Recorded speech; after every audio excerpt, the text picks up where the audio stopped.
Assalamualaikum warahmatullahi wabarakatuh. Selamat siang semuanya. Yang terhormat Ibu Kepala SMA Negeri 1 Cermin, yang terhormat Bapak Ibu Guru beserta teman-teman semua yang saya sayangi.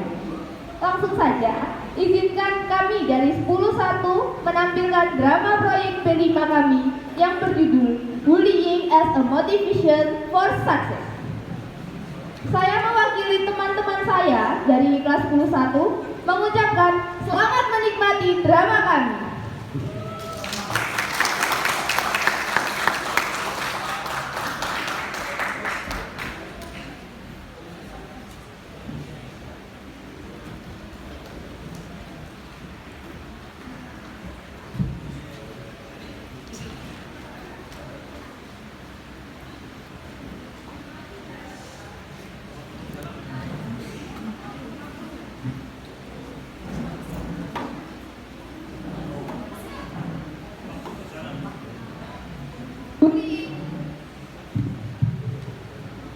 Bullying as a motivation for success.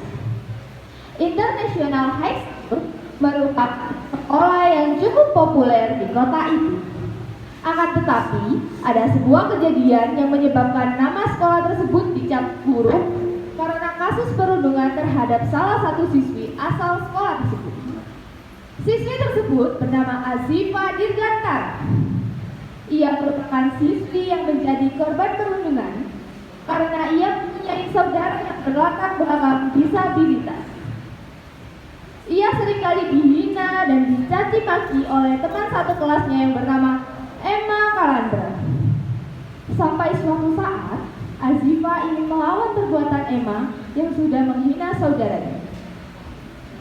Ketika Azifa sedang mencatat sebuah catatan di buku catatannya, ia didatangi oleh Emma.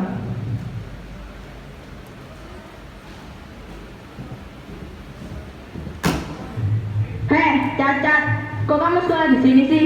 Kenapa nggak di SLB aja? Lah bisu. Kok diem aja sih? Jangan-jangan kamu juga disabilitas ya seperti keluarga kamu. Biasanya kalau orang disabilitas itu matinya cepat. Kurang ajar kau. Apa yang kau katakan tadi? Kan fakta kalau memang cepat mati. Kamu tahu, Azifa juga nggak mau punya saudara yang cacat.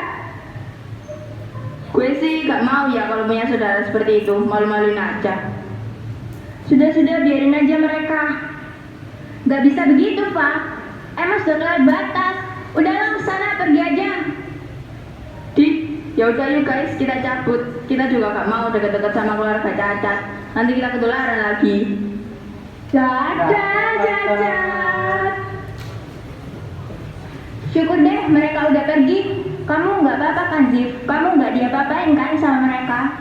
Nggak apa-apa kok, santai aja. Aku udah biasa diperlakukan seperti itu. Jadi kadang aku cuekin aja. Tapi makasih ya. Santai aja, itu udah kewajiban kita sebagai temenmu. Ya Kak Lis? Yoi. Setelah kejadian itu, Jen dan Elis berencana untuk melaporkan kejadian itu kepada wali kelasnya, Pak Sam. Yang mendengar kejadian yang dilakukan oleh muridnya, Pak Sam pun melaporkannya kepada guru BK, yakni Bu Gwen, dan berharap Bu Gwen mendatangkan wali murid dari si pelaku perundungan.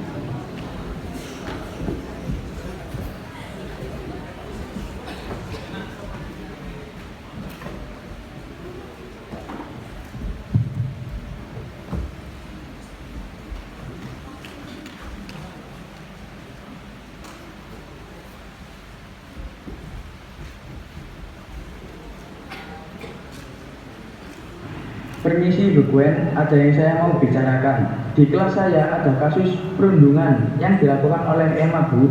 Mohon ditindaklanjuti untuk pemanggilan orang tua dari Emma ya, Bu. Waduh Pak, bukannya itu anak dari seorang donatur utama dari sekolah kita ya? Nanti saya pertimbangkan lagi ya Pak.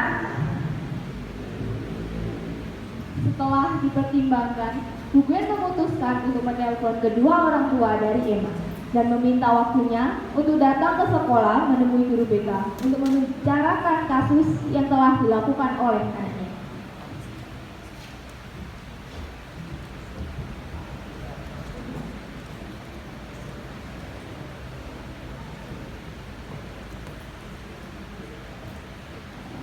Selamat siang Ibu Bapak dari Emma Talanda. Jadi begini, anak Ibu dan Bapak yang bernama Emma telah melakukan perundungan terhadap temannya. Dan kejadian ini tidak hanya terjadi sekali dua kali, namun sudah di luar batas. Kasus ini pun sudah menyebar luas dan dikhawatirkan untuk merusak nama baik sekolah. Apa hanya ini yang dibicarakan? Banyak buang-buang begitu saja. Pokoknya, saya tidak mau tahu. Kasus ini jangan sampai menyebar dan merusak nama baik keluarga saya juga. Sudahlah Bu, intinya jangan diperpanjang. Ibu sebut saja nominal yang Ibu mau, nanti kami transfer ke nomor rekening Ibu secepatnya. Oh baik Pak, Bu, pokoknya aman. Kasus ini akan saya tangani. Terima kasih atas waktunya.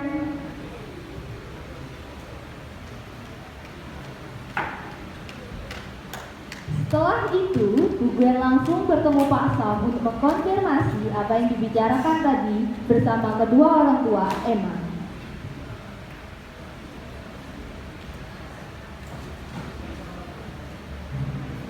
Bagaimana Bu Gwen hasilnya? Kayaknya kasus ini itu tidak usah ditindaklanjuti ya Pak. Saya tangani sendiri aja. Takutnya kalau ditindaklanjuti itu nama sekolah kita bisa buruk. Jadi kasus ini ditutup aja ya Pak. Tapi Bu Gwen, Udah, nggak usah tapi-tapian. Pokoknya saya anggap masalah ini selesai.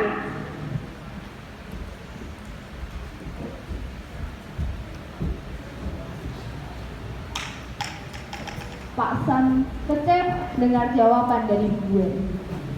Ia pun memutuskan untuk menemui Azifa di kelasnya.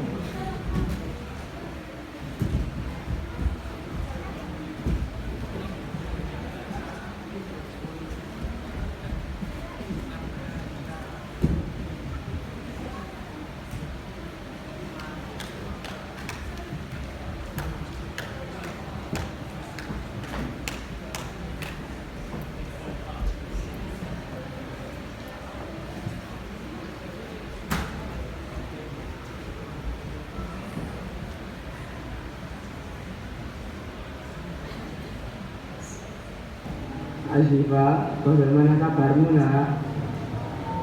Baik Pak, ada apa ya? Bapak tahu perasaan kamu. Kasus ini kemarin sudah saya bicarakan dengan Bu Gwen, guru BK. Namun hasilnya ini tidak ada tindak lanjut dari pihak sekolah. Sebaiknya kamu terus tingkatkan prestasi kamu. Jangan dengarkan omongan mereka ya nak yang membuatmu sakit hati. Dan tetap semangat. Saya yakin kamu pasti bisa nak. Kamu pasti bisa mengalahkan mereka dengan prestasi kamu. Semangat nak, jangan putus asa. Bapak percaya pada kamu. Bapak yakin nak. Setelah dinasihati oleh Pak Sam, Azifa berpikir bahwa omongan dari Pak Sam ada sisi positifnya juga. Dan sejak saat itu, Azifa mulai lebih giat belajar dan lebih aktif di kelas. Dia mau membuktikan bahwa dia tidak bisa diremehkan dan dijatuhkan begitu saja. Pada saat jam istirahat, si Emma dan kawan-kawannya berniat untuk membuli Azifa lagi. Ketika Azifa sedang berjalan, tiba-tiba Emma dengan sengaja menabrakkan diri ke Azifa.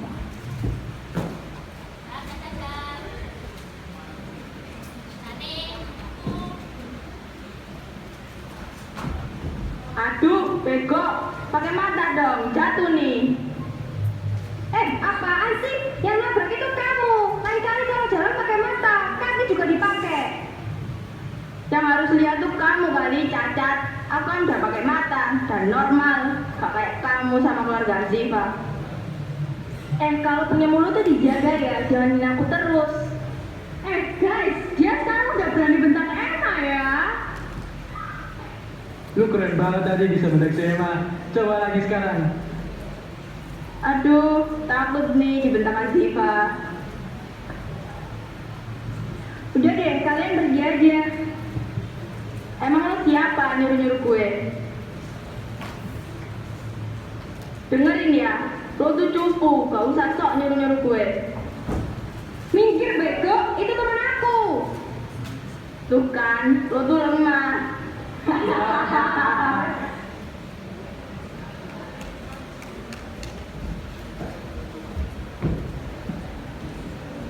Pagi mulai menjadi malam. Ketika keluarga Azifa selesai makan malam di rumah, Azifa kembali ke kamar dan mendapati Asyaka yang merobek-robek baju ungu kesukaannya. Azifa yang shock sontak mendorong dan juga membentak adiknya Asyaka yang menyandang disabilitas.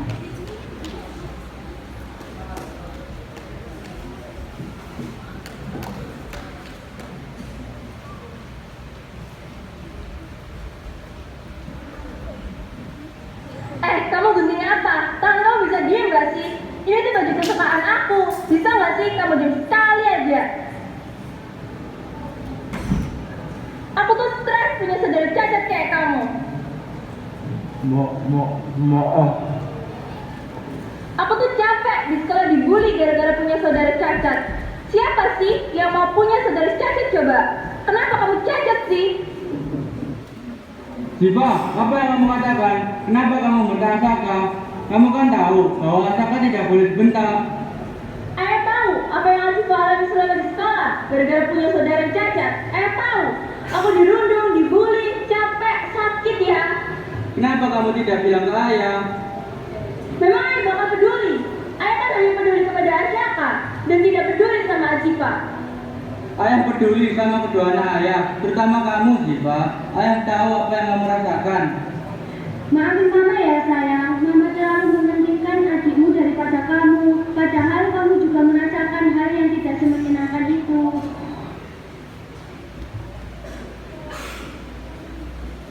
Azifa yang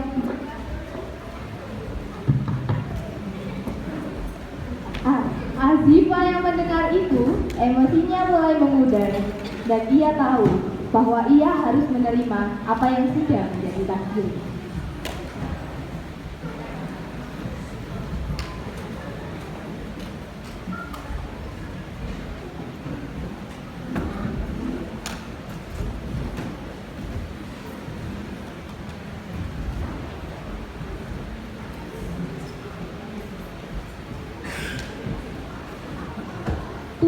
Tahun kemudian, Azifa Dirgantara, anak dari Bram Pratama Dirgantara dan Gusti Evelyn, setelah lulus SMA dan tamat kuliah telah mewujudkan cita-citanya menjadi seorang psikolog yang sukses. Karena ia ingin menunjukkan kepada orang yang dulu membulinya bahwa ia tidak bisa diremehkan begitu saja. Dan juga karena kematian adiknya, dia sadar bahwa ia harus menjaga kesehatan mental dari seseorang, terutama orang yang berkebutuhan khusus. Pada suatu sore, tiba-tiba ada seorang wanita yang umurnya sekitar 25 tahun menghampiri rumah sakit psikolog tempat Azifa bekerja.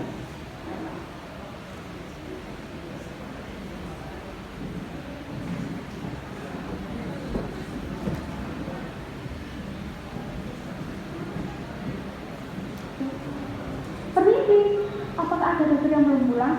Saya membutuhkannya. Ada dokter yang belum pulang. Mari saya antarkan ke ruangannya. Permisi dokter Azifa, ada satu pasien yang sepertinya membutuhkan bantuan Anda. Sudah diberi masuk.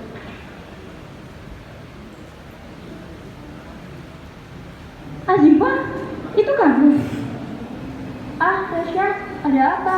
Cepat katakan, aku hanya punya waktu sebentar. Iya maaf, Ziva, kamu bisa ikut aku gak? Ini tentang Emma.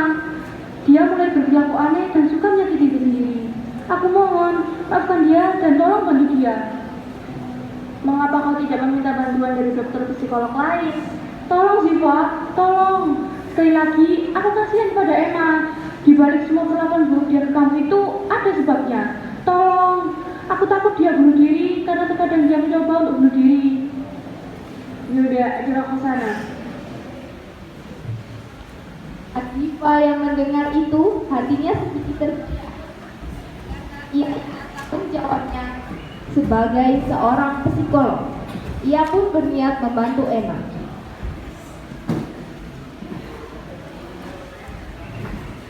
Sesampainya di rumah Emma, Azifa dan Reza langsung masuk dan betapa kagetnya mereka berdua melihat rumah Emma yang sangat amat berantakan.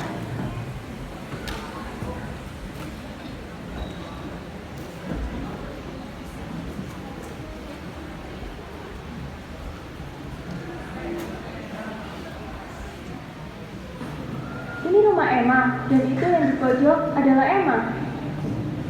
Iya, dia mengalami tekanan dari keluarganya sejak dulu ketika dia kecil. Dia sering dipukul dan dibentak-bentak. Pada saat masih kecil, Emma pernah diusir selama 5 hari hanya karena mendapatkan nilai jelek dan dia tidak diberi makan sama sekali. Aku tahu perlakuan lihat kamu itu sangat berlebihan. Aku menyadari dan sebenarnya aku kasihan kepada kamu dan juga kepada Emma. 6 tahun lalu, dia akhirnya keluar dari rumahnya dan meninggalkan orang tuanya. Bahkan, orang tuanya tidak sama sekali mencarinya dan sudah mengambil anak lagi di panti asuhan. Mendengar berita itu, Emma mulai melakukan hal yang suka menyakiti dirinya sendiri. Oh, aku baru tahu kalau selama ini Emma mengalami gangguan jiwa sejak kecil. Sekarang, kamu sudah sukses ya? Dan kenapa kamu menjadi psikolog? Kamu cukup terkenal, tapi aku tidak menyangka bahwa itu kamu. Ini semua karena aku ingin menunjukkan kepada semuanya bahwa aku tidak bisa diremehkan, dan juga karena adik disabilitasku yang meninggal 6 tahun lalu. Karena itu, aku sadar pentingnya menjaga kesehatan mental dari seseorang. Setelah perbincangan itu, Aziz dan Emma pun tahu bahwa yang menolongnya adalah Azifah. Emma langsung tunduk meminta maaf atas dia dulu.